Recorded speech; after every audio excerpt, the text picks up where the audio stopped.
आज हम लोग क्लास 10th के फिजिक्स के चैप्टर नंबर 2 जिसका नाम है प्रकाश का अपवर्तन।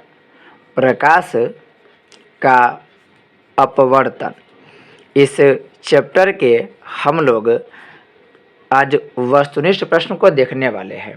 वस्तुनिष्ठ प्रश्न के तहत आप लोगों को जो भी विकल्प वाले प्रश्न है वह और इसके साथ साथ रिक्त स्थान की पूर्ति करो और साथ ही साथ अति लघु उत्तरीय के सभी प्रश्न का सॉल्यूशन किया जाएगा।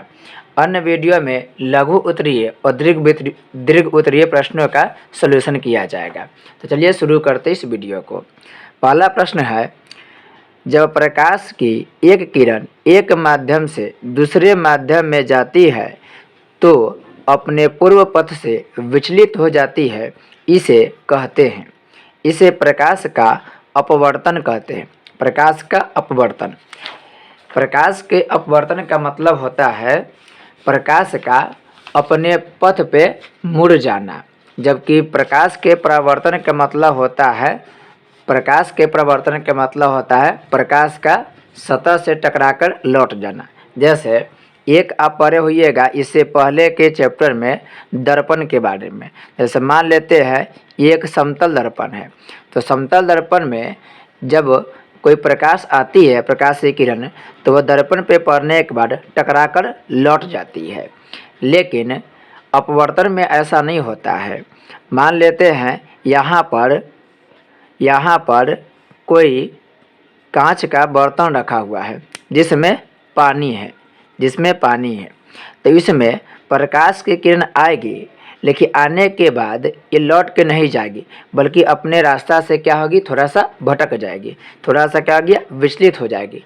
अब विचलित कैसे होगी इसकी चर्चा आगे करेंगे हम।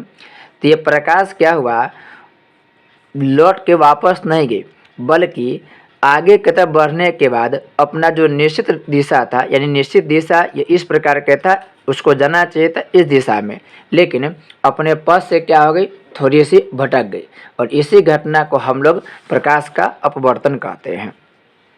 नेक्स्ट है, प्रकाश की एक किरण जब विरल माध्यम से सघन माध्यम में आती है तब वह, यहाँ पे कह रहा है विरल माध्यम से सघन माध्यम, तो पहले विरल माध्यम और सघन माध्यम को समझना जरूरी है। विरल के मतलब होता है जिसकी संख्या कम हो। जैसे मान लेते हैं कि एक बेंच है और इस बेंच पर मान लेते हैं कि 5 स्टूडेंट बैठा हुआ है, और उतना ही बड़ा एक बेंच है जिस पर 2 स्टूडेंट बैठा हुआ है, तो इसकी संख्या ज़्यादा है, तो इसे हम लोग बोलेंगे सघन बोलेंगे। लेकिन यहाँ पर स्टूडेंट की संख्या कम है, तो इसे हम बोलेंगे विरल। विरल में संख्या कम होती है, सघन में संख्या ज़्यादा होती है। अब प्रकाश जब माध्यम में परिवर्तन करता है तब कुछ परिवर्तन होता है। जैसे मान लेते हैं कि यहाँ पर हवा के कण है, और हवा के जो कण है वह आपस में दूर दूर है, लेकिन यहाँ पर हम रख लिए एक बर्तन, जिस बर्तन में पानी है, यहाँ पर बर्तन में पानी है, तो ये जो हवा के माध्यम है वह माध्यम विरल कहलाएगी, और ये जो बर्तन में, एक कांच के बर्तन में मान लेते हैं कि पानी है, तो यह सघन माध्यम कहलाएगी। ये माध्यम सघन होगा। सघन के मतलब होगा जहाँ पर कोई पदार्थ की मात्रा ज़्यादा होगा, और विरल के मतलब है किसी पदार्थ के जो मात्रा होगा वह कम होगा। अब मान लेते हैं कि यहाँ से प्रकाश आई, तो प्रकाश इस माध्यम में आई, यानी विरल माध्यम में। अब विरल माध्यम से जब ये सघन माध्यम में जाएगी, तो पहले चूँकि यहाँ पर संख्या कम था, अब चूँकि संख्या ज़्यादा में वह प्रवेश करेगी, तो यह इस रास्ता से होकर नहीं जाएगी, यह सीधे नहीं लौटेगी, ये डायरेक्ट ऐसे नहीं जा पाएगी, क्योंकि यह माध्यम चेंज है, विरल से सघन में आ रहा है। यहाँ पर कम था, यहाँ पर ज़्यादा है, तो यह प्रकाश आ रही है, लेकिन आने के बाद चूँकि यह विरल माध्यम से आ रही है, तो सघन माध्यम जब जाएगी, यहाँ पर हम एक अभिलंब या लंब खींच लेते हैं, अभिलंब या लंब खींच रहे हैं। तो जैसे विरल से सघन में आएगी, इसको जाना चाहिए तो ऐसे सीधा दिशा में, लेकिन जैसे माध्यम में परिवर्तन हुआ वह क्या करेगी, अभिलंब के नज़दीक में आ जाएगी, अभिलंब के नज़दीक से होकर के गुजरेगी। तो प्रकाश तो आई ऐसे, लेकिन आने के बाद जैसे माध्यम परिवर्तन हुआ वह अभिलंब की ओर मुड़ जाती है, न कि सीधे जाती है। तो इसका जवाब है विरल माध्यम से जब सघन माध्यम में आएगी तो वह अभिलंब के क्या हो रही है, तो यह अभिलंब के नज़दीक हो रही है। तो इसका आंसर होगा अभिलंब, अभिलंब से दूर नहीं होगा, अभिलंब की दिशा में मुड़ जाती है। इसका आंसर ग हो जाएगा। नेक्स्ट है, जब प्रकाश की एक किरण दो माध्यमों को अलग करने वाली सतह पर लंबवत पड़ती है तब वह, अब देखिए यहाँ पर कह रहा है कि लंबवत पड़ती है, प्रकाश की किरण दो अलग अलग माध्यम है लेकिन वह लंबवत पड़ रहा है। जैसे अभी आपको बताया है कि ये विरल माध्यम है, ये सघन माध्यम है, तो ये हम प्रकाश को तिरछा ले गए हैं। तिरछा ले जाने के बाद यह क्या हुआ, अभिलंब के नज़दीक आ गया। लेकिन यहीं पर हम एक पानी के बर्तन बना रहे हैं, यहाँ पानी, एक पानी से भरा हुआ बर्तन है और यहाँ पर हवा है, मान लें कि यहाँ पर हवा है। अब इसको हम सीधे अगर लाएंगे, सीधे लाएंगे तो सीधे लाने पर चूँकि ये विरल माध्यम हो गया और ये सघन माध्यम हो गया, सघन माध्यम है, तो विरल माध्यम से सघन माध्यम में आ रही है। यहाँ पर माध्यम में परिवर्तन हुआ, लेकिन चूँकि यह लंबवत अगर आएगी तो यह सीधे क्या होगी, चली जाएगी, अपवर्तन नहीं होगा। याद रखिएगा, जब भी किरण लंबवत आएगी, लंबवत आएगी तो वह बिना अपवर्तित होते हुए वह सीधे और चली जाएगी। तो इसका आंसर हो जाएगा बिना मोड़े सीधे निकल जाएगी। चौथा प्रश्न है, पानी से भरी बाल्टी की गहराई कम मालूम पड़ने के कारण है। तो इसका आंसर हो जाएगा प्रकाश का अपवर्तन। प्रकाश की अपवर्तन की वजह से पानी की गहराई कम दिखाई देता है। इसके अलावा आप देखते होंगे यहाँ पर मान लेते हैं कि कोई बर्तन है, यहाँ पर कोई बर्तन है, यह बर्तन मान लेते हैं कि शीशा के हैं, कांच के हैं। अब इसमें जब हम पेंसिल रखते हैं तो पेंसिल भी आपको मुड़ा हुआ दिखाई देगा। तो किसी भी बर्तन में अगर पानी है तो उसमें जो पेंसिल है उसका मुड़ा हुआ दिखाई देना, और यहाँ पर अगर सिक्का रखे हैं तो सिक्का के ऊपर दिखाई देना, यह सभी कुछ प्रकाश के अपवर्तन के वजह से होता है। नेक्स्ट प्रश्न है, जब प्रकाश एक माध्यम से दूसरे माध्यम में जाता है तब अपवर्तन होता है। देखिए, एक माध्यम से दूसरे माध्यम जब जाएगा तब प्रकाश के क्या होगा, चाल में परिवर्तन हो जाएगी। प्रकाश की चाल में क्या होगी, परिवर्तन हो जाएगी। प्रकाश जितना सघन माध्यम में जाएगी, याद रखिएगा, प्रकाश जितना सघन माध्यम में जाएगी उतना ही प्रकाश की चाल क्या हो जाएगा, कम हो जाएगा। माध्यम जितना सघन होगा उसका चाल उतना ही क्या हो जाएगा, कम हो जाएगा। चाल क्या हो जाएगा, कम हो जाएगा। नेक्स्ट है, सघन माध्यम से विरल माध्यम में प्रवेश करने पर आपतन कोण तथा अपवर्तन कोण में क्या संबंध रहता है। यहाँ पर आपतन कोण और अपवर्तन कोण के बारे में पूछ रहा है। तो आपतन कोण यहाँ पर देखेंगे, आपको माध्यम भी ध्यान में रखना होगा कि माध्यम कहाँ से कहाँ गुजर रही है। पहले सघन से कहाँ जा रही है, विरल माध्यम में जा रही है। सघन से कहाँ जा रही है, विरल में जा रही है। तो मान लेते हैं यहाँ पर हम कोई सघन माध्यम बना रहे। सघन माध्यम मतलब इसकी संख्या क्या होगा, दूर दूर होगा। इसके कणों के बीच के जो दूरी होगा वह क्या होगा, एकदम नज़दीक नज़दीक होगा। संख्या ज़्यादा होगा और कणों के बीच की दूरी बहुत नज़दीक होगा।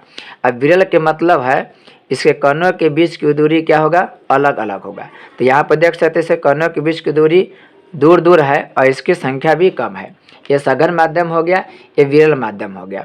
जब सघन माध्यम से कोई प्रकाश की किरण गुजरेगी तो हम ये लंबवत, यहाँ पर लंब खींच रहे हैं, लंब खींच रहे हैं, तो चूँकि ज़्यादा से कम की ओर जाएगी, तो ज़्यादा से कम की ओर जाने पर क्या होगा, यह अविलंब से दूर हट के जाएगी, अविलंब से दूर हो जाएगी। इसको जाना चाहिए था ऐसे सीधा, इसको जाना चाहिए था ऐसे सीधा में, लेकिन यहाँ पर माध्यम में परिवर्तन हो रहा है। अतः माध्यम में परिवर्तन होने की वजह से यह किरण प्रकार अविलंब से क्या होगी, दूर हो जाएगी। तब देख सकते हैं ये आपतन कोण यहाँ पर आपतन कोण है, इस दोनों के बीच में ये आपतन कोण बना। और जबकि ये देखिए आपको अपवर्तन कोण है, तो अपवर्तन कोण क्या हुआ, बड़ा हुआ, आपतन कोण क्या हुआ, छोटा हुआ। तो इसका आंसर हो जाएगा कि आपतन कोण अपवर्तन कोण में, तो अपवर्तन कोण क्या होगा, बड़ा हो जाएगा। याद रखें अपवर्तन कोण बड़ा होगा, आपतन कोण छोटा होगा।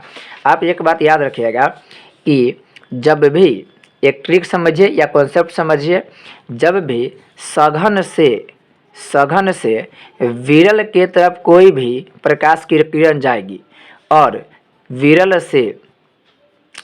से सघन की ओर जाएगी तो परिवर्तन क्या होगा। इसमें बहुत बच्चों को कन्फ्यूजन रहता है, तो आप इस बात को याद रखिए। इसको ऐसे आप याद रख सकते हैं, ये सघन है, ये विरल है।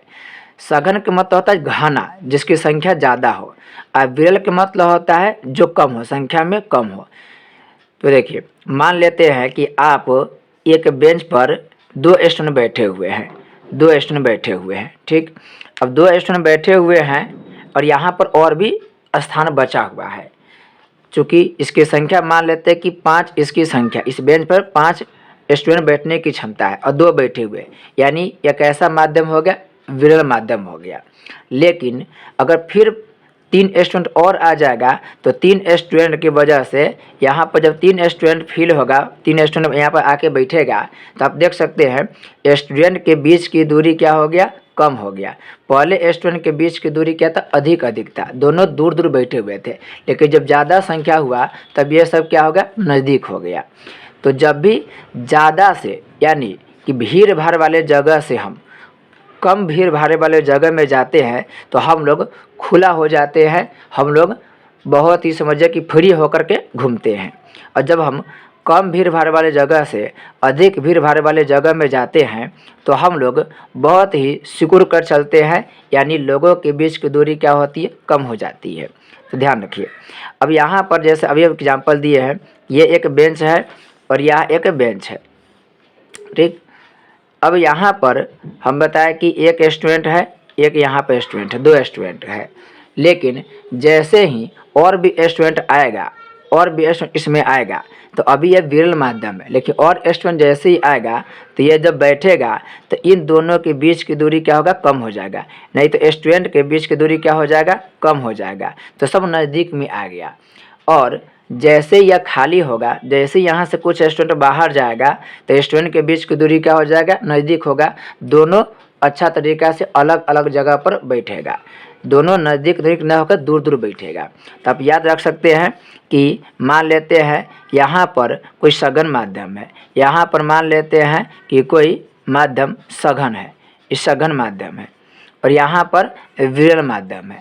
अब विरल माध्यम मतलब संख्या कम है, तो विरल माध्यम चूँकि कम है तो कम से अधिक की तरफ जाएगी। ये हम लंब खींच दे रहे हैं, अभिलंब खींच दे रहे हैं, ये हो गया विरल माध्यम। अब कम से अधिक की ओर जाना है, तो जाना चाहिए था तो उसको ऐसे सीधा जाना चाहिए था, लेकिन चूंकि कम से ज़्यादा की ओर जा रहा है, माध्यम में परिवर्तन हो रहा है, तो जैसे ही कम भीड़ भाड़ वाले जगह से अधिक भीड़ भाड़ वाले जगह में जाएंगे या कम स्टूडेंट से अधिक स्टूडेंट में जाएंगे तो स्टूडेंट के बीच की दूरी क्या होगा, कम हो जाएगा। तो उसको जाना चाहिए तो ऐसे, लेकिन भीड़ भाड़ वाला जगह है इसलिए उसके बीच की दूरी क्या होगी, कम हो जाएगी, और वह इस अभिलंब के नज़दीक में आ जाएगी, अभिलंब के नज़दीक में आ जाएगी। लेकिन जब इसका उल्टा करेंगे तो ये अभिलंब से क्या होगा, दूर हो जाएगा।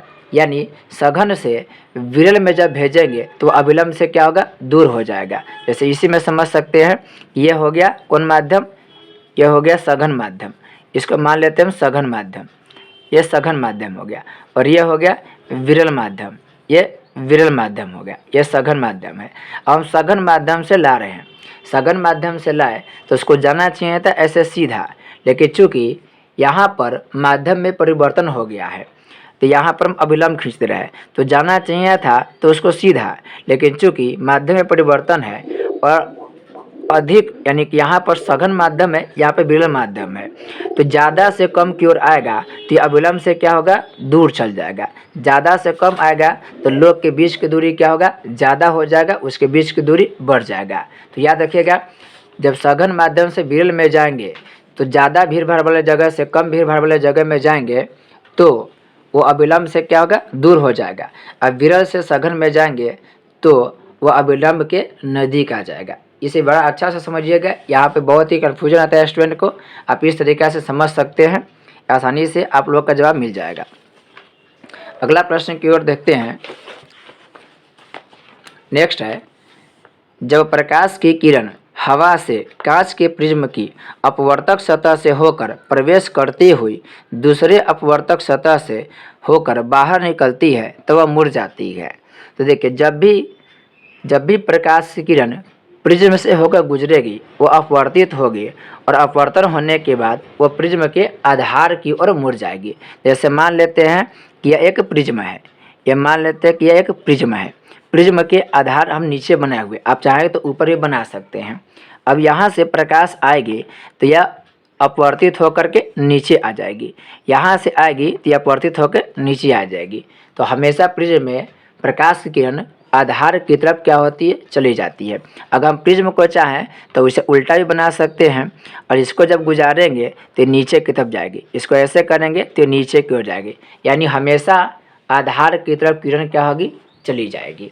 नेक्स्ट है, किसी बिंदु वस्तु पॉइंट ऑब्जेक्ट से निकलकर किरणें किसी लेंस से अपवर्तित होकर जिस बिंदु पर मिलती है उसे कहते हैं, उसे हम लोग प्रतिबिंब बिंदु कहते हैं।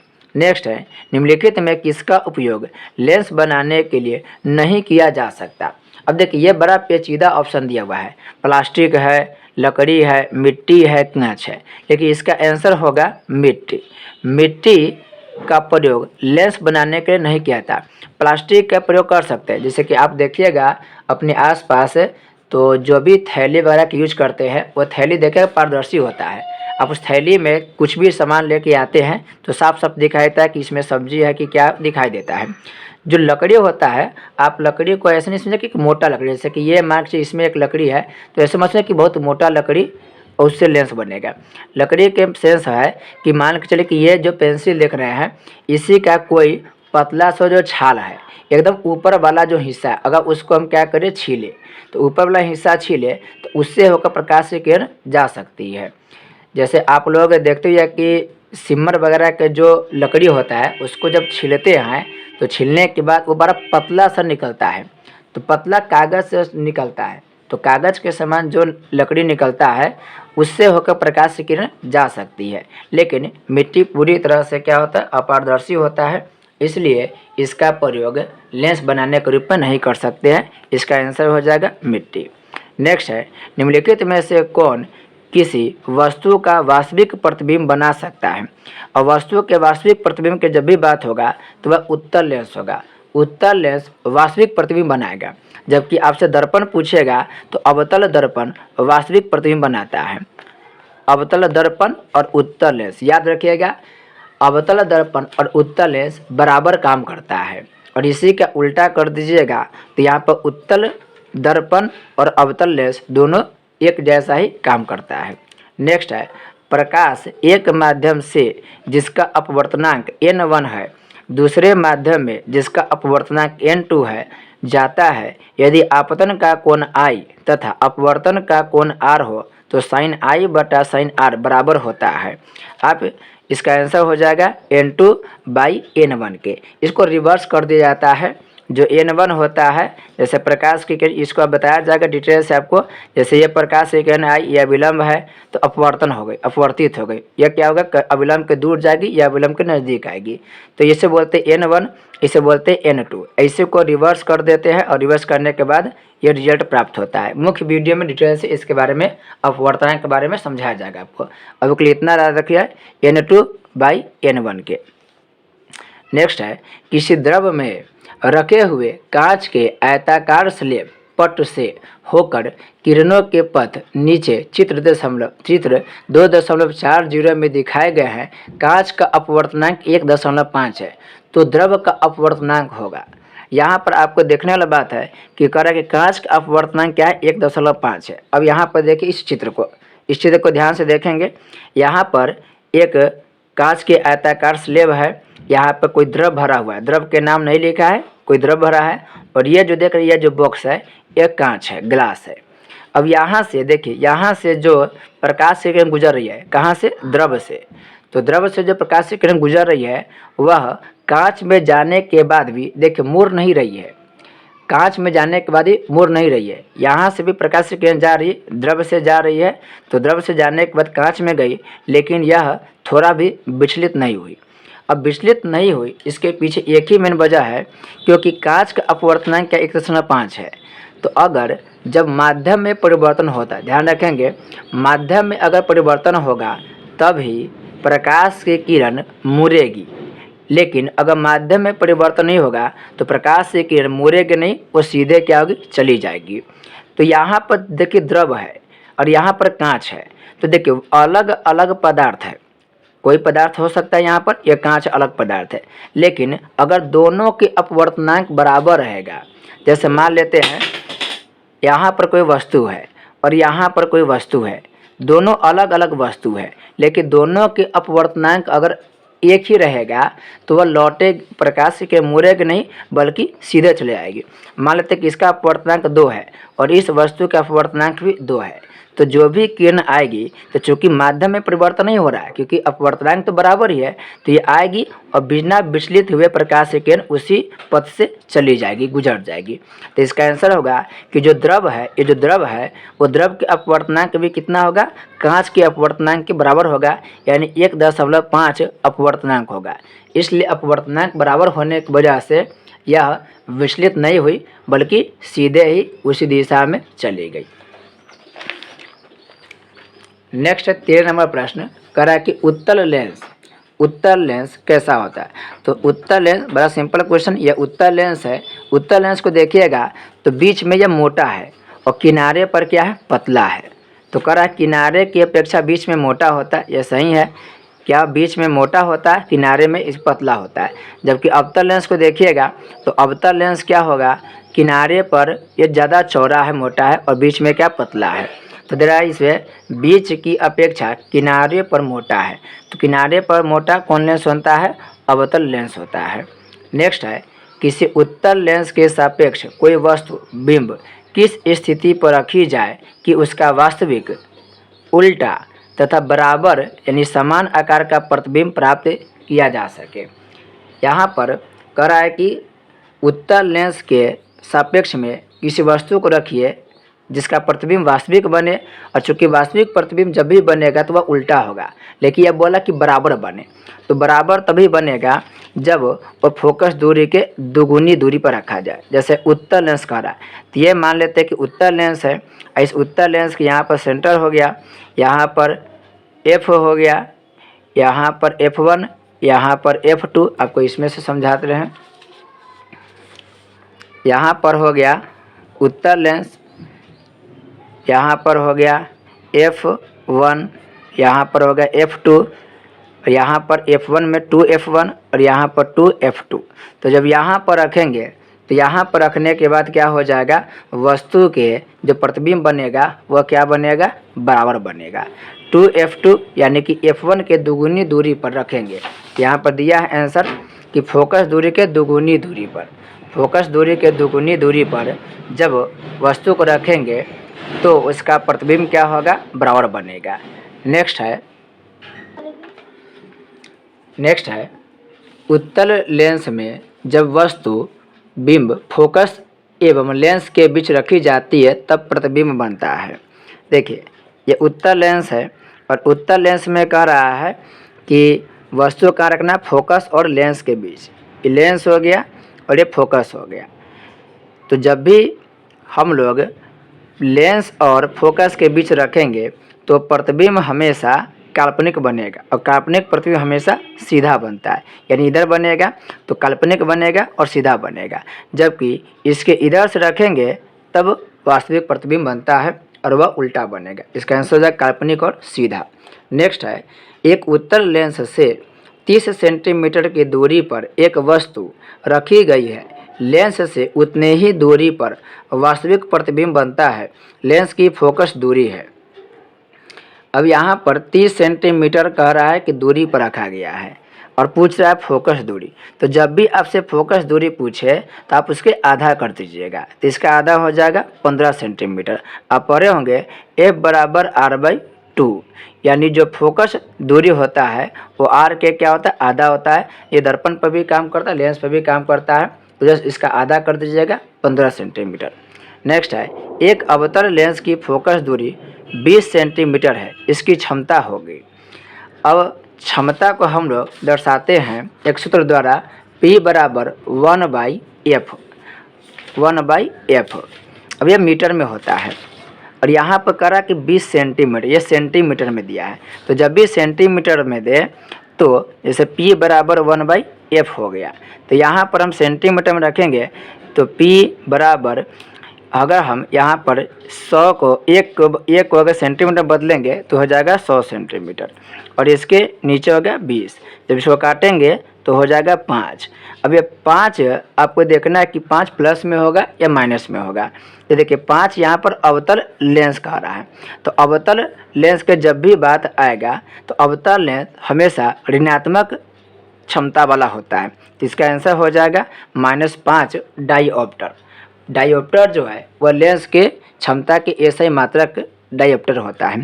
तो ये भी ध्यान रखेंगे कि जो लेंस कर रहा है वो अवतल कर रहा है कि उत्तल कर रहा है। जब भी अवतल कहे, चाहे अवतल लेंस कहे चाहे अवतल दर्पण करे, वह हमेशा ऋणात्मक में होगा, और उत्तल दर्पण कहे चाहे उत्तल लेंस कहे वह हमेशा पॉजिटिव में होगा। चूँकि अवतल है इसलिए होगा -5 डाईऑप्टर। नेक्स्ट है, यदि वस्तु उत्तल लेंस के फोकस तथा फोकस दूरी की दूनी दूरी के बीच हो तो प्रतिबिंब क्या बनेगा। देखिए दूनी मतलब दुगुनी दूरी पर कह रहा कि होगा तो क्या होगा, तो जो प्रतिबिंब बनेगा वह वास्तविक बनेगा, उल्टा बनेगा तथा बड़ा बनेगा। अब इसका एक ट्रिक आप लोग को लास्ट में बताया जाएगा कि उत्तल दर्पण और अवतल दर्पण में किसी वस्तु को कहाँ पर रखेंगे तो प्रतिबिंब कहाँ बनेगा। छोटा सा ट्रिक है, उसे बताने पर आपको सभी कंडीशन याद हो जाएगा। याद रखिए, यह प्रतिबिंब वास्तविक बनेगा, उल्टा बनेगा और बड़ा बनेगा। जब भी प्रतिबिंब वास्तविक बनेगा वह उल्टा ही बनेगा, और आभासी प्रतिबिंब बनेगा तो वह सीधा बनेगा।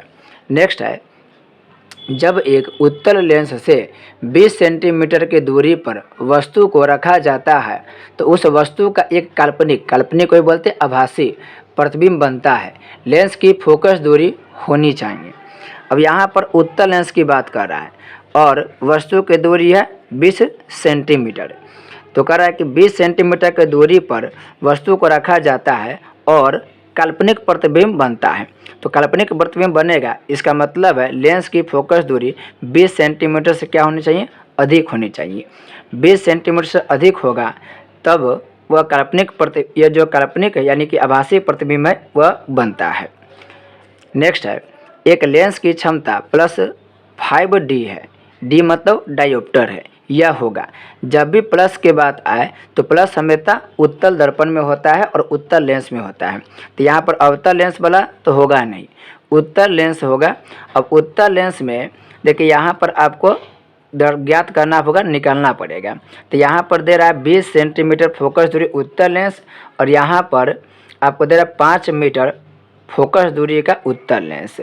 अब आप जैसे निकालिएगा P बराबर 1/F, तो यहाँ पर हो जाएगा P बराबर 1 के जगह पर आप सेंटीमीटर 100 रख सकते हैं और यहाँ पर 5 रख सकते हैं, क्योंकि 5 दिया तो 5।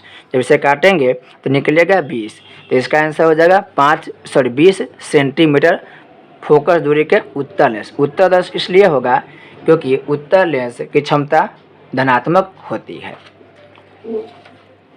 नेक्स्ट है,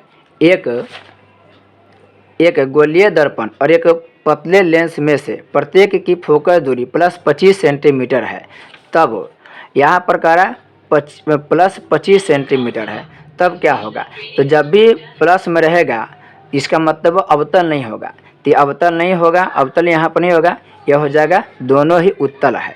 दोनों क्या होगा, उत्तल। गोलीय दर्पण की बात करें और पतला लेंस, तो गोलीय दर्पण यानी कि जब आप उत्तल देखते हैं यह उठा हुआ है उत्तल दर्पण, यह भी धनात्मक में होता है। और पतले लेंस की बात करें तो यह उत्तल लेंस है और यह भी धनात्मक में होता है, तो इसका आंसर हो जाएगा दोनों ही उत्तल है। नेक्स्ट है, किसी शब्दकोश के छोटे छोटे अक्षरों को पढ़ने के लिए निम्नलिखित में से कौन उपयुक्त होगा। तो छोटे छोटे अक्षरों को पढ़ने के लिए हम लोगों को उत्तल लेंस की आवश्यकता होती है, और उत्तल लेंस जो होगा वह 5 सेंटीमीटर फोकस दूरी का उत्तल लेंस होना चाहिए। इस ऑप्शन के अकॉर्डिंग +5 सेंटीमीटर फोकस दूरी का उत्तल लेंस होना चाहिए। नेक्स्ट है, एक गोलीय दर्पण तथा एक पतले लेंस दोनों की ही फोकस दूरियाँ -15 सेंटीमीटर है। दोनों ही संभवतः है, जैसे ही माइनस आएगा वह अवतल हो जाएगा। तो इसका आंसर हो जाएगा अवतल। अवतल हो जाएगा गोलीय दर्पण, अवतल दर्पण और अवतल लेंस। अब रिक्त स्थान की पूर्तिकारी को देखेंगे। पहला प्रश्न है, पानी में तैरती हुई मछलियाँ अपनी वास्तविक स्थिति से, देखिए पानी में जो मछली तैरती रहती है, ये मान लेते हैं कि यह पानी है, तालाब या नदी मान लीजिए। ऐसे में कोई मछली है, यहाँ पर मान लेते हैं कि कोई मछली है, यह कोई मछली है। तो इस मछली को जब हम देखते हैं तो वास्तव में यह मछली नीचे की ओर होती है, यह मछली नीचे की ओर होती है, लेकिन पानी में देखने पर हमें यह ऊपर की ओर दिखाई देती है, और इसका मेन वजह है प्रकाश की अपवर्तन। तो पानी में तैरती हुई जो मछली है अपनी वास्तविक स्थिति से ऊपर की ओर उठी हुई दिखाई देती है, ऊपर की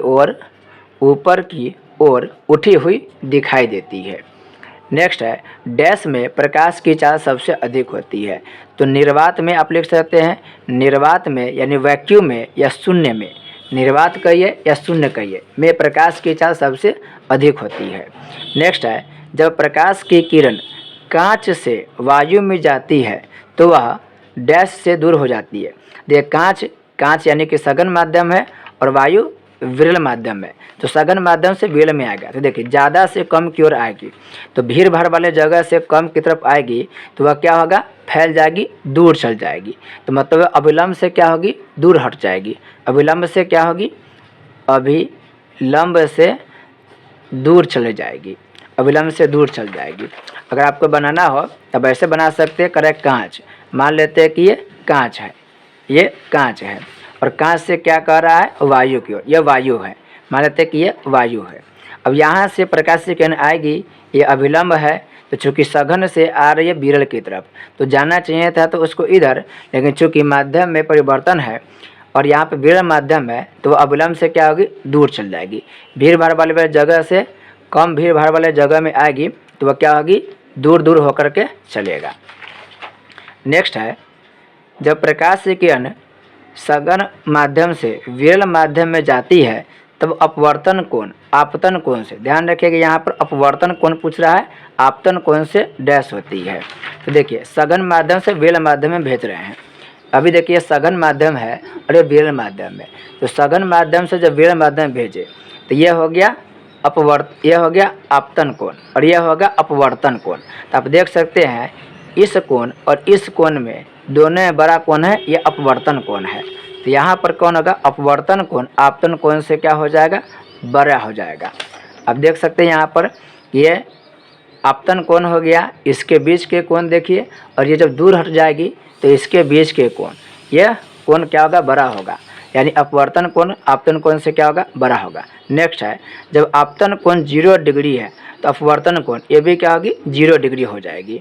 जैसे अगर हम यहाँ पर सघन माध्यम है और ये विरल माध्यम है, अगर हम यहाँ से 0 डिग्री से होकर गुजारेंगे तो 0 डिग्री से होकर गुजारेंगे, ये सीधे गुजर गई, कहीं पर मुड़ी नहीं। इसका मतलब यहाँ के बीच 0 डिग्री का कोण बना, तो यहाँ भी कितने 0 डिग्री का ही कोण बनेगा।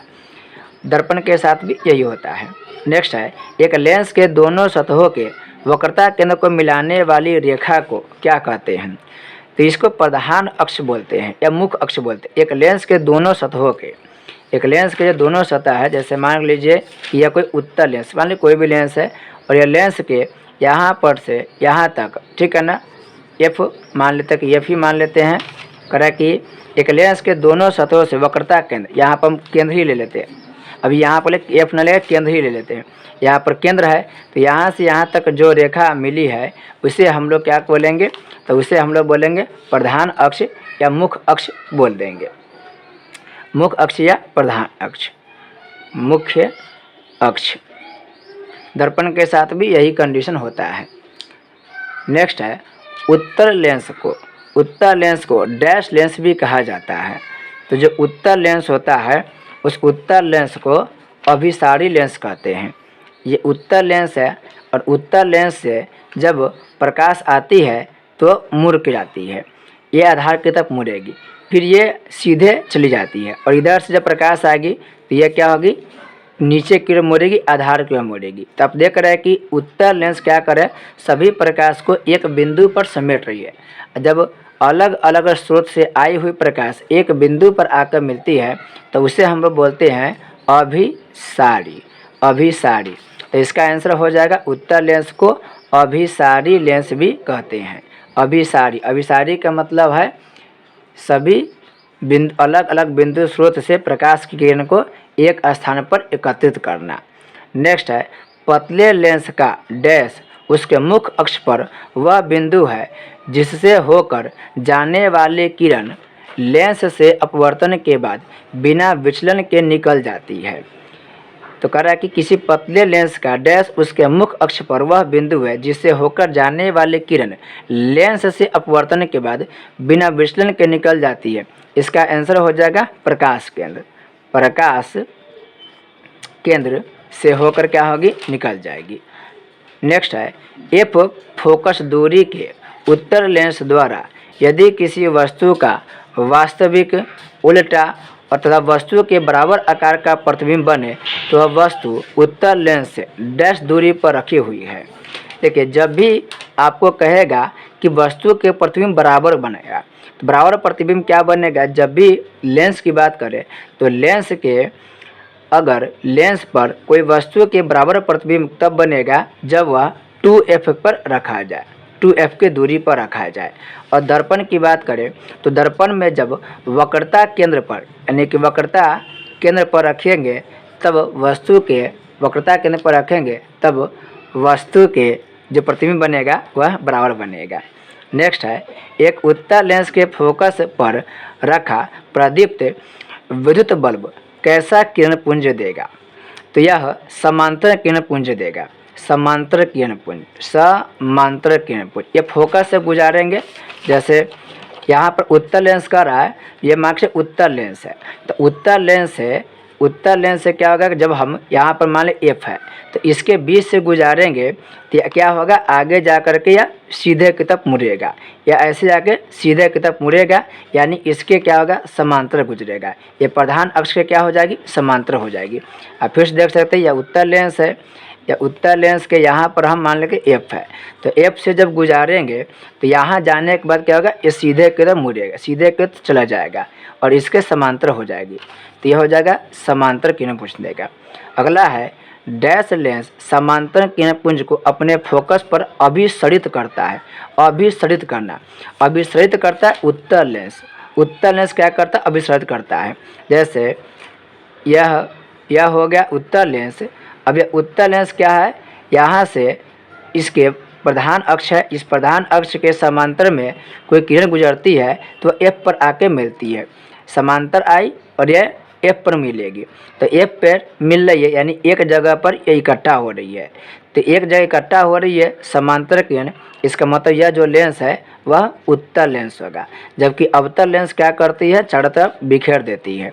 यह उत्तर लेंस है और उत्तर लेंस है, यह प्रधान अक्ष हो गया और उत्तर लेंस के समांतर में यह जो किरण है, यह किरण आधार की तरफ मुड़ेगी, आधार की तरफ मुड़ी यानी कि यह क्या हुआ, फैल गया। इसके समांतर में यह किरण आई और उत्तर लेंस के आधार की तरफ मुड़ेगी, तो आधार की तरफ मुड़ी तो क्या होगा, यह अलग अलग प्रकाश की किरण फैल गई, यानी यह अपसरित कर दी। तो इसको बोलते हैं हम लोग अपसारी लेंस, क्योंकि यह अलग अलग दिशा में प्रकाश से किरण को भेज रही है, जबकि ये अलग अलग स्थान से एक जगह इकट्ठा कर रही है। नेक्स्ट है डैश लेंस समांतर किरण प्रकाश पुंज को अपसरित करेगी। इसका अभी बताया है कि ये जो अवतल लेंस है वह क्या होगी, समांतर किरण गुजरेगी तो आधार की तरफ मुड़ेगी यानी दूर कर देगी। यह प्रधान अक्ष के समांतर में यह किरण आई और ये नीचे की चली गई, यानी यह प्रकाश को किरण को फैला रही है। तो यहाँ पर हो जाएगा अवतल लेंस। अवतल लेंस क्या करती है, अपसरित करती है, इसलिए अवतल लेंस को अपसारी लेंस भी कहा जाता है। नेक्स्ट है, उत्तल लेंस द्वारा काल्पनिक यानी कि आभासी प्रतिबिंब तब बनता है जब वस्तु बिंब फोकस दूरी से डैश दूरी पर रहता है। तो यह उत्तल दर्पण है, यह उत्तल लेंस है, और उत्तल लेंस द्वारा काल्पनिक प्रतिबिंब तब बनेगा जैसे मान के चलिए एफ है, यहाँ भी एफ है, तो इस एफ और यहाँ पर जो सेंटर है इसके बीच के में रखेंगे, एफ से आगे रखेंगे, यहाँ पर रखेंगे इस दोनों के बीच में, तो क्या होगा, जो प्रतिबिंब बनेगा वह काल्पनिक बनेगा, और काल्पनिक प्रतिबिंब हमेशा क्या होगा, सीधा प्रतिबिंब बनेगा। तो यहाँ पर हो जाएगा, यहाँ पर हो जाएगा जो इसका जो मुख्य बिंदु है वहाँ से लेकर के फोकस के बीच में, फोकस दूरी उत्तल लेंस द्वारा काल्पनिक प्रतिबिंब तब बनता है जब वस्तु फोकस दूरी से कम दूरी पर रहेगा, फोकस दूरी से क्या रहेगा, कम दूरी पर रहेगा। यहाँ पर देखिए यह उत्तल लेंस है, और उत्तल लेंस के यहाँ पर एफ और यहाँ पर एफ है, तो इस फोकस, ये जो फोकस है इसके कम दूरी पर रखेंगे, तो कम दूरी पर रखने पर जो प्रतिबिंब बनेगा वह प्रतिबिंब आभासी यानी कि काल्पनिक बनेगा, और काल्पनिक बनेगा तो सीधा बनेगा। नेक्स्ट है, किसी लेंस की डैश उसकी फोकस दूरी एफ के व्युत्क्रम से मापी जाती है। किसी लेंस की क्षमता, किसी लेंस की क्या होगी, क्षमता उसकी फोकस दूरी एफ के व्युत्क्रम से मापी जाती है। नेक्स्ट है, लेंस की क्षमता का एसआई मात्रक डायोप्टर होता है, और इसको डी से सूचित करते हैं। नेक्स्ट है, 50 सेंटीमीटर फोकस दूरी वाले उत्तल लेंस की क्षमता होगी, कितना डायोप्टर होगी, 50 सेंटीमीटर का रहा है, तो आपको ये 50 सेंटीमीटर है, तो यहाँ पर हम सेंटीमीटर में, यहाँ पर देखिए, यहाँ पर एक P बराबर क्या होता है, P बराबर 1/f, P बराबर 1/f। तो यहाँ पर एक मीटर को जब सेंटीमीटर बदलेंगे तो 100 सेंटीमीटर, यहाँ पर 50 है, जब काटेंगे तो हो जाएगा 2 डायोप्टर, तो यहाँ पर हो जाएगा 2 डायोप्टर। और चूँकि उत्तल लेंस है तो उत्तल लेंस पर क्या हो जाएगा, +2D हो जाएगा। नेक्स्ट है, -5D क्षमता वाले लेंस की फोकस दूरी, तो चूँकि -5 है तो यह अवतल लेंस हो जाएगा। अब फोकस दूरी की बात कर रहा है तो आप यहाँ पर 100/5 काटेंगे तो हो जाएगा -20, तो -20 सेंटीमीटर हो जाएगी। नेक्स्ट है, 2 मीटर फोकस दूरी वाले अवतल लेंस की क्षमता होगी, कितना डायोप्टर, ये देखिए ये सेंटीमीटर में देखा, मीटर में ही दिया हुआ है, और लेंस है अवतल, तो अवतल लेंस है तो यहाँ पर हो जाएगा 1 मीटर/2, 2 मीटर दिया हुआ है, इसको काटेंगे तो 2 को काटेंगे, 1 को काटेंगे 2 से तो हो जाएगा 0.5 डायोप्टर, चूँकि अवतल है तो ये माइनस में हो जाएगा। नेक्स्ट है, किसी पारदर्शी माध्यम का अपवर्तनांक प्रकाश के निर्वात में चाल और प्रकाश के माध्यम में चाल के अनुपात होता है।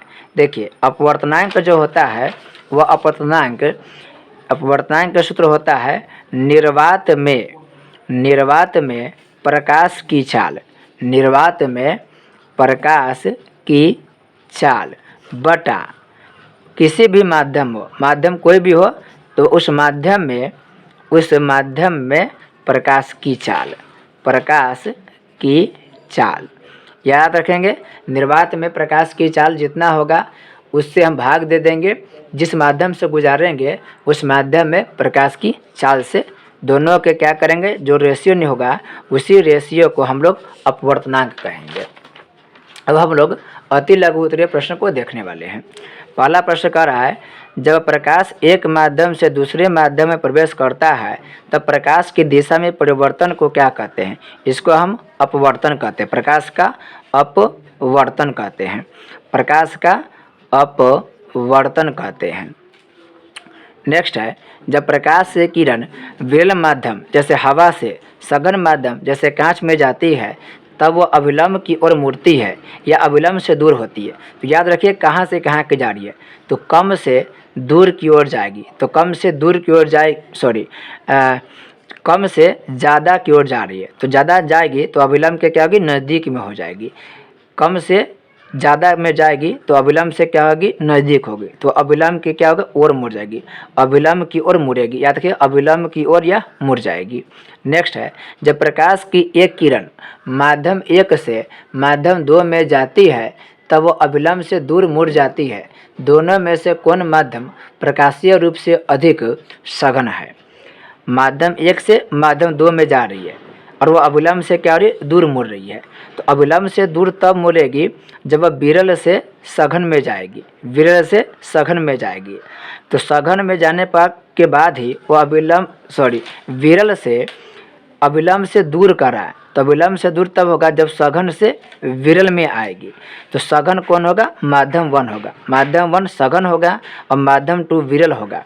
इसलिए क्या होगा, कम से ज़्यादा की ओर जाएगी, कम से ज़्यादा की ओर जाने पर वह विलंब से दूर की ओर मुड़ जाएगी। नेक्स्ट है, वायु में प्रकाश 1 सेकेंड में लगभग कितनी दूरी तय करती है? तो वायु को हम निर्वात भी मान लेते हैं और इसमें 3 लाख किलोमीटर प्रति सेकेंड की रफ्तार से चलती है। 3 लाख किलोमीटर प्रति सेकेंड के रफ्तार से निर्वात कहिए तब, ये वायु कहिए तब उससे प्रकाश चलती है। अपवर्तनांक की परिभाषा है, तो अपवर्तनांक परिभाषा अभी लिखे हैं कि आप लिख सकते हैं निर्वात में प्रकाश की चाल बटा कोई भी माध्यम, उस माध्यम में प्रकाश के चाल के जो रेशियो होता है, जो अनुपात होता है, उसे ही क्या कहते हैं, अपवर्तनांक कहते हैं। अपवर्तनांक बराबर होता है निर्वात में प्रकाश की चाल बटा उस माध्यम में प्रकाश की चाल। नेक्स्ट है, किस माध्यम का अपवर्तनांक अधिक होता है, सघन माध्यम या विरल माध्यम? देखिए, जो भी माध्यम ज़्यादा सघन होगा उसमें प्रकाश की चाल उतना ही कम होगा। तो अपवर्तनांक के मतलब होता है मुड़ना, तो सघन माध्यम में प्रकाश की चाल कम हो जाएगा, इसलिए अपवर्तनांक भी किसका ज़्यादा होगा, सघन माध्यम का। यहाँ पर दिया है सघन माध्यम। नेक्स्ट है, पानी का अपवर्तनांक 1.33 है, इस प्रकथन का क्या तात्पर्य है? पानी का अपवर्तनांक 1.33 है, मतलब है इसका कि जो भी निर्वात में प्रकाश की चाल है उसको बटा कर देते हैं किसी माध्यम में प्रकाश के अपवर्तनांक के। इसका मतलब है कि पानी का जो अपवर्तनांक है वह निर्वात में प्रकाश के अपवर्तनांक के 1.33 गुना है। आप इसको लिख सकते हैं कहीं पर कि पानी का अपवर्तनांक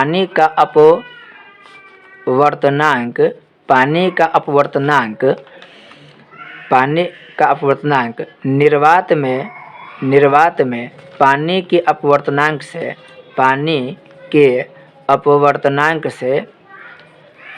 1.33 गुना है। आप इसको ऐसे लिख सकते हैं। नेक्स्ट है, पार्श्विक विस्थापन से आप क्या समझते हैं? पार्श्विक विस्थापन यानी कि लेटरल डिस्प्लेसमेंट। पार्श्विक विस्थापन को आप ऐसे समझ सकते हैं, जैसे ये कोई कांच की सिल्ली है और यहाँ पर कोई माध्यम है, विरल माध्यम मान लेते हैं, यहाँ भी विरल माध्यम। अब यहाँ से प्रकाश की किरण आई, तो यहाँ से आने के बाद उसको जाना चाहिए था तो सीधा, लेकिन चूँकि यह सघन माध्यम है और यह विरल माध्यम है, ये मान लेते हैं कि यह वायु है और यह कांच है, तो ये माध्यम विरल है, यह सघन है। तो जैसे विरल से यानी कम भीड़ भाड़ वाले जगह से अधिक भीड़ भाड़ वाले जगह में जाएगी, यह हम लंब अविलंब खींच दे रहे हैं, तो अविलंब से क्या होगी, अविलंब के नज़दीक में आएगी। तो आप देख सकते हैं यह अविलंब के क्या हो गई, नज़दीक में आ गई, अविलंब के नज़दीक में आ गई। लेकिन यहाँ पर देखेंगे आप तो फिर माध्यम में परिवर्तन हो रहा है, यानी यहाँ पर जो प्रकाश की किरण है वह अलग माध्यम में चल रही है और यहाँ पर जो देख रहे हैं यह विरल माध्यम में हवा है, तो यह अलग माध्यम है। तो यह फिर क्या होगी, यहाँ पर फिर अविलंब खिंचाएगा और यह माध्यम से इस माध्यम में जब जाएगी तो चूँकि ज़्यादा से कम की ओर जाएगी, तो अविलंब से क्या होगी, दूर हट के ये जाएगी, तो यह दूर ऐसे चली गई। अब देखिए, उसको जाना चाहिए तो इस डायरेक्शन में, लेकिन चूंकि माध्यम में परिवर्तन हो चुका है इससे वो इधर चला गया है। तो अब देखिए, ये जो देख रहे हैं ये किरण और ये वाला, इस दोनों के बीच के जो दूरी है, ये जो इसको और इसके बीच की जो दूरी है उसी को ही हम लोग बोलते हैं पार्श्विक विस्थापन। पार्श्विक विस्थापन मतलब पार्श्विक विस्थापन के मतलब होता है ये जो आपतित किरण है और जो निर्गत किरण है। आपतन मतलब ये वाला, ये जो देख रहे हैं, ये चूंकि वास्तव में नहीं है लेकिन मान लेते हैं, और ये वास्तव में गुजर रही है। तो इन दोनों के बीच में मतलब यहाँ से यहाँ के बीच की दूरी को ही पार्श्विक विस्थापन बोलते हैं। पार्श्विक विस्थापन बोलते हैं। पार्श्विक विस्थापन का मतलब हो गया आपतित किरण और निर्गत किरण के बीच के दूरी को पार्श्विक विस्थापन कहेंगे। इसे आप ठीक से समझ सकते हैं कि यहाँ से विरल माध्यम है, विरल माध्यम से सघन माध्यम में आई तो अभिलंब के नज़दीक चली गई। फिर यह सघन माध्यम से जब विरल में जाएगी तो अभिलंब के दूर हो जाएगी। तो ये इसके बीच और इसके बीच के जो दूरी है उसी पार्श्विक विस्थापन कहेंगे। अगला है दिए गए चित्रों को ध्यान से देखें और उसके दिए गए प्रश्नों के उत्तर दें। यहाँ पर 3 चित्र बनाया गया है और 3 चित्र से अलग अलग प्रकार के प्रश्न पूछे गए हैं। चित्र पहला में कह रहा है क में 1, 2 एवं 3 में कौन निर्गत किरण नहीं हो सकती है। तो चित्र क है यहाँ पर, और यहाँ पर दिया है कांच है और यहाँ पर पानी है। तो ये कांच से होकर प्रकाश की किरण जा रही है, ये अभिलंब है। तो कांच से प्रकाश की किरण जा रही है और ये अभिलंब है, पानी में जा रही है। तो चूँकि कांच और पानी दोनों अलग अलग माध्यम है, ये सघन माध्यम हो गया, ये विरल माध्यम हो गया। तो सघन से विरल में जब जाएगी, सघन से विरल में तो अभिलंब से दूर हो जाएगी। तो ये वाला क्या होगा, ये वाला किरण ठीक है, जबकि ये गलत होगा, ये गलत होगा, क्योंकि ये अभिलंब के नज़दीक में है और ये सीधा जा रही है। तो अभिलंब के दूर जाएगी, न कि अभिलंब के नज़दीक होगी। तो यहाँ पर कह रहा है कि 1, 2, 3 में से कौन निर्गत किरण नहीं होगी। तो निर्गत किरण न 1 होगा न 2 होगा, क्योंकि 1 में अभिलंब के नज़दीक कर दिया, जबकि अभिलंब के दूर होना चाहिए, और ये सीधे भेज रहा है। तो सीधे बिल्कुल नहीं होगा, क्योंकि माध्यम में कहीं ना कहीं परिवर्तन है, तो किरण में क्या होगा, विचलन होगा। तो 1 और 2 नहीं होगा।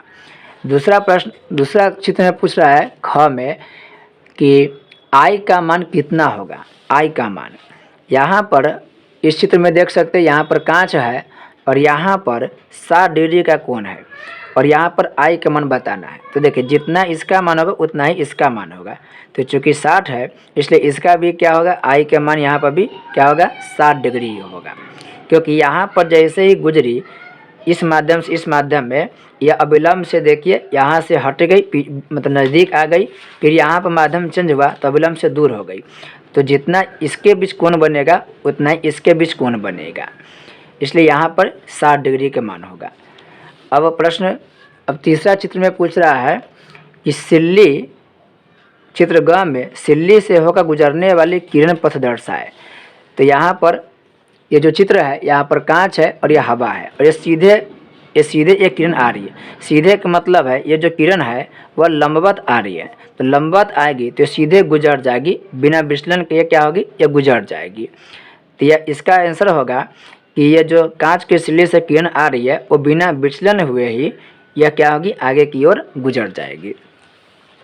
नेक्स्ट है लेंस कितने प्रकार के होते। तो लेंस 2 प्रकार के होते हैं, एक होता है उत्तल लेंस और एक होता है अवतल लेंस। नेक्स्ट है लेंस के मुख्य अक्ष की परिभाषा दे। तो लेंस के मुख्य अक्ष की परिभाषा आप ऐसे देख सकते हैं, जैसे यह कोई लेंस हुआ, ये कोई लेंस हुआ, और इस लेंस के यहाँ पर बीच की दूरी हुआ। तो लेंस के जो मध्य बिंदु है उस मध्य बिंदु से वक्रता केंद्र के बीच की दूरी को हम लोग लेंस के मुख्य अक्ष बोलते हैं। लेंस के मुख्य बिंदु से लेकर वक्रता केंद्र के बीच की दूरी को लेंस के मुख्य अक्ष बोलेंगे। अगला है पतला लेंस क्या है। तो पतला लेंस एक ऐसा लेंस होता है, जैसे यह हो गया एक पतला लेंस। तो पतला लेंस में क्या होता है कि कोई भी प्रकाश की किरण आती है तो बिना विचलन के ही क्या होती है, वो गुजर जाती है। या कोई प्रकाश की किरण आई और बिना विचलन के क्या हो गई, आगे चली गई। तो पतला लेंस में किरण मुड़ता नहीं है, बल्कि वह क्या होता है, उसी डायरेक्शन में बिना मुड़े हुए चली जाती है। नेक्स्ट है प्रत्येक लेंस के कितने मुख्य फोकस होते हैं। लेंस के किस मुख्य फोकस को लेंस का फोकस कहा जाता है। तो प्रत्येक लेंस के मुख्य 2 फोकस होगा। कितना होगा, 2 फोकस होगा। लेंस के किस मुख्य फोकस को लेंस का फोकस कहा जाएगा। देखिए ये लेंस है कोई, ये मानते हैं उत्तल लेंस है, और यहाँ पर सेंटर हो गया, यहाँ पर मुख्य हो गया, यहाँ पर एफ होता है, यहाँ भी एफ होता है, लेकिन यह एफ, यह होगा F1, 1F1, और इसे बोलते हैं हम लोग 2F1, और यहाँ पर है 2F1 और यहाँ पर 2F2। तो आप देख सकते हैं कि लेंस का जो फोकस होगा वह दो होगा, एक होता है प्रथम मुख्य फोकस और एक होता है द्वितीय मुख्य फोकस। प्रथम मुख्य फोकस को हम लोग F1 से दर्शाते हैं और द्वितीय मुख्य फोकस को हम लोग F2 से दर्शाते हैं। तो यहाँ पर देख सकते हैं कि ये F1 भी हो गया और यहाँ पर F2 हो गया, दोनों तरफ दर्शाते हैं, क्योंकि लेंस है तो दोनों तरफ से दर्शाते हैं। तो एक होगा प्रथम मुख्य फोकस, प्रथम मुख्य फोकस इसे बोल सकते हैं, और यहाँ पर होगा प्रथम मुख्य फोकस और यहाँ पर हो गया द्वितीय मुख्य फोकस। तो इसका आंसर होगा दो होगा, प्रथम मुख्य फोकस और द्वितीय मुख्य फोकस। नेक्स्ट है, उत्तल लेंस के सामने किसी वस्तु को कहाँ रखने पर उसके आकार के बराबर के आकार का वास्तविक प्रतिबिंब बनेगा। तो उत्तल लेंस में जब भी हमें किसी वस्तु को बराबर प्रतिबिंब चाहिए तो हम रखेंगे 2F पर, 2F पर रखेंगे तो उसका क्या होगा, वास्तविक प्रतिबिंब बनेगा और बराबर प्रतिबिंब बनेगा। नेक्स्ट है, फोकस दूरी किस लेंस की धनात्मक होती है, उत्तल लेंस की या अवतल लेंस के। तो जब भी फोकस दूरी धनात्मक की बात करें तो हमेशा उत्तल होगा, चाहे वो दर्पण का है चाहे वो लेंस का है, और अवतल में हमेशा ऋणात्मक बनता है। नेक्स्ट है, किस माध्यम का अपवर्तनांक कम होता है, जिस माध्यम का अपवर्तनांक कम होता है उसमें प्रकाश की चाल कम होती है अधिक होता है। तो अपवर्तनांक कम तो प्रकाश की चाल क्या होगा, अधिक होगा, प्रकाश की चाल क्या होगा, अधिक होगा। जिस माध्यम के अपवर्तनांक जितना ज़्यादा होगा प्रकाश की चाल उतना ही क्या होगा, कम होगा। नेक्स्ट है, यदि कोई वस्तु उत्तल लेंस से बहुत ही दूर यानी अनंत पर हो तो वस्तु का प्रतिबिंब कहाँ बनेगा। जब भी अनंत पर हो तो वह फोकस पर बनेगा, कहाँ बनेगा, फोकस पर बनेगा, इस बात को याद रखिएगा। जब फोकस पर रखेंगे तो अनंत पर बनेगा। नेक्स्ट है, कौन सा लेंस वास्तविक और आभासी दोनों प्रकार का प्रतिबिंब बनाता है। जब भी लेंस की बात करें तो उत्तल लेंस होगा और दर्पण की बात करें तो अवतल दर्पण होगा। नेक्स्ट है, यदि किसी लेंस द्वारा प्राप्त प्रतिबिंब वस्तु की अपेक्षा हमेशा सीधा और छोटा हो तो यह कैसा लेंस हो। तो यह सीधा कर रहा है और छोटा कर रहा है हमेशा के लिए, तो यह अवतल लेंस हो जाएगा, अवतल लेंस हो जाएगा। नेक्स्ट है, उत्तल लेंस द्वारा किसी वस्तु का आवर्धित एवं आभासी प्रतिबिंब कब बनता है।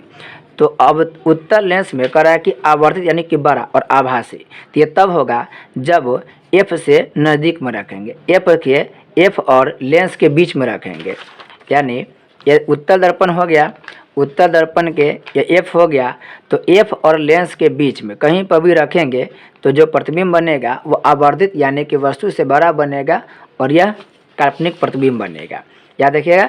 तो F और लेंस के बीच में रखेंगे। नेक्स्ट है, किसी उत्तल लेंस के सामने एक पिन को कहाँ रखने पर उसका प्रतिबिंब अनंत पर बनेगा। तो F पर रखेंगे तो प्रतिबिंब अनंत पर बनेगा। नेक्स्ट है, दैनिक जीवन में लेंस के दो साधारण उपयोग बताएं।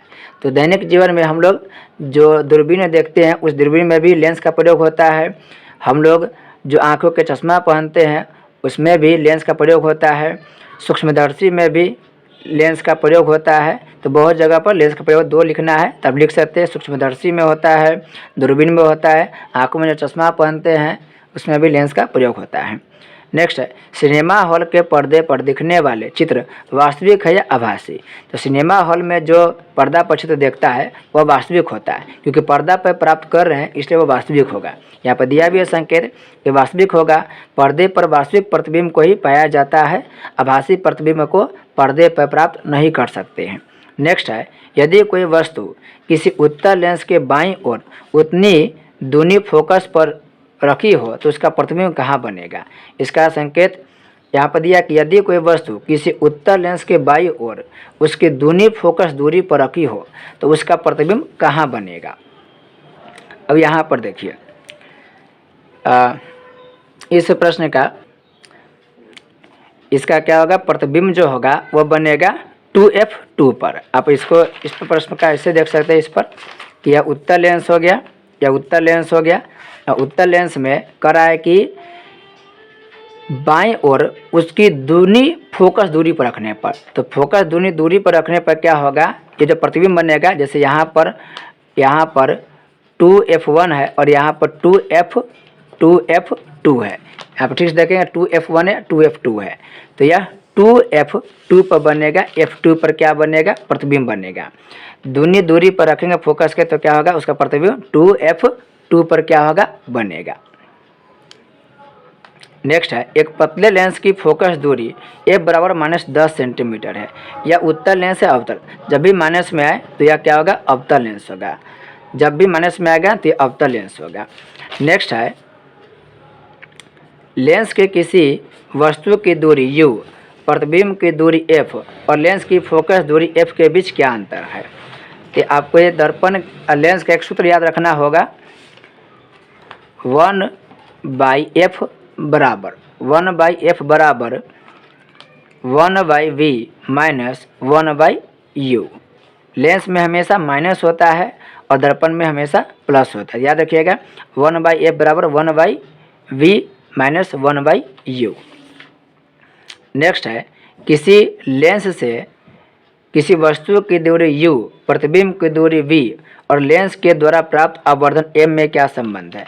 तो लेंस के आवर्धन के बारे में पूछ रहा है, लेंस के आवर्धन के बारे में। तो इसका आंसर होगा आवर्धन बराबर m बराबर v/u। इस फार्मूला को याद रखेंगे, लेंस वाला फार्मूला को भी याद रखेंगे, इसको भी याद रखेंगे, m बराबर v/u हो जाएगा। नेक्स्ट है, किसी लेंस की फोकस दूरी और उसकी क्षमता में क्या संबंध है। तो फोकस दूरी और उसकी क्षमता में पूछ रहा है संबंध, तो इस लेंस की फोकस दूरी और उसकी क्षमता में संबंध, जैसे P बराबर 1/f है, P बराबर 1/f, तो जैसे f को बढ़ाएंगे इसका मान क्या होगा, घट जाएगा, यानी दोनों के बीच क्या होगा, व्युत्क्रम सा संबंध होगा, व्युत्क्रम संबंध होगा। P बराबर 1/f, यानी ये जैसे ये बढ़ेगा तो इसका मान घट जाएगा, ये दोनों के बीच व्युत्क्रम का संबंध है। नेक्स्ट है, लेंस की क्षमता के एसआई मात्रक क्या है। तो लेंस की क्षमता के एसआई मात्रक डायोप्टर में होता है, मीटर यूनिवर्स, आप देख सकते हैं मीटर यूनिवर्स, जिसे डायोप्टर भी कहते हैं। इसको डी से हम लोग क्या करते हैं, सूचित करते हैं। नेक्स्ट है, किसी व्यक्ति के चश्मे में लगे लेंस की क्षमता +1.5D है। लेंस उत्तल है अवतल, प्लस है तो लेंस क्या होगा, उत्तल होगा।